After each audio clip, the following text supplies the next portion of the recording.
Listen, on a more serious note, you have said that you have received violent death threats as a political commentator, which now occupies, Nigel, I might say very successfully, on GB News. Is this because you supported Brexit?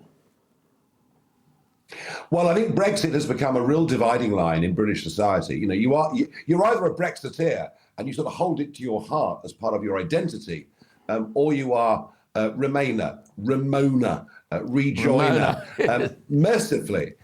Mercifully, in total numbers, they're a relatively small bunch of people, but they're still an influential bunch of people, and they spread messages that lead to hate being directed against those of us that have stood up firmly for it. It's all presented by these people as if, Brexit is us going back to the 1950s. Brexit will lead to poverty. The reason we've got a fuel crisis is all because of Brexit.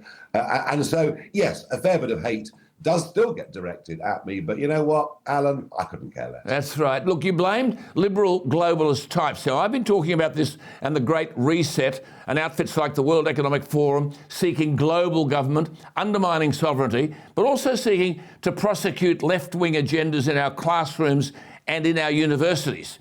How dangerous are these globalist types? Because there's a lot of propaganda and indoctrination going on amongst young people.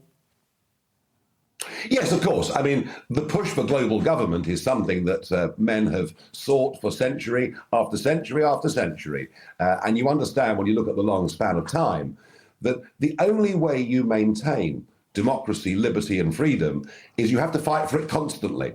You can never, ever rest on your laurels. There are always those with big money and big power ambitions that want to take it away. And why Brexit matters so much is Brexit was the first brick out of the wall of this concept of global governance. They saw the European Union in Brussels, really, they saw that as the pilot project for what they'd like to do on a larger scale. So is this what they want to do? Yes, absolutely, no question, no doubt about it. But when it's explained to people what this is really all about, they say, the hell no, we don't want it. And that brings me back to the start of this conversation.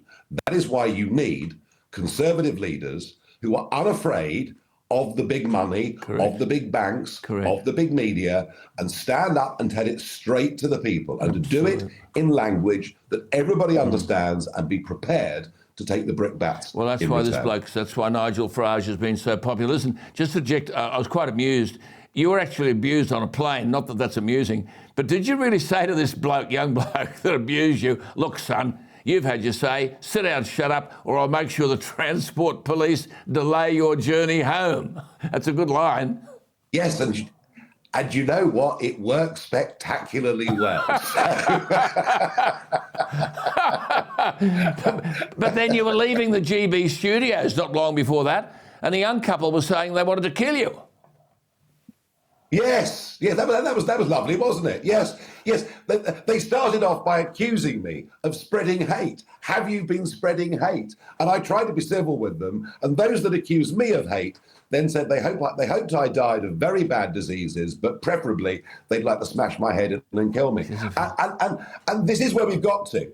We have got to a situation where we're not teaching critical thinking in our schools and universities. And critical thinking is key. That is where you explain to people, here are two possible solutions to a problem. They are both equally valid, and you, as a maturing adult, must make your mind up which of those you believe in. That is for centuries how we've taught people. Now, increasingly, youngsters are being taught, here's a problem. Here are two solutions. One of them is virtuous and good, and if you support the other, you're probably a neo-Nazi. And that is what is going on. The poisoning of the minds of our young people. Our universities have frankly become madrasas of Marxism. Absolutely.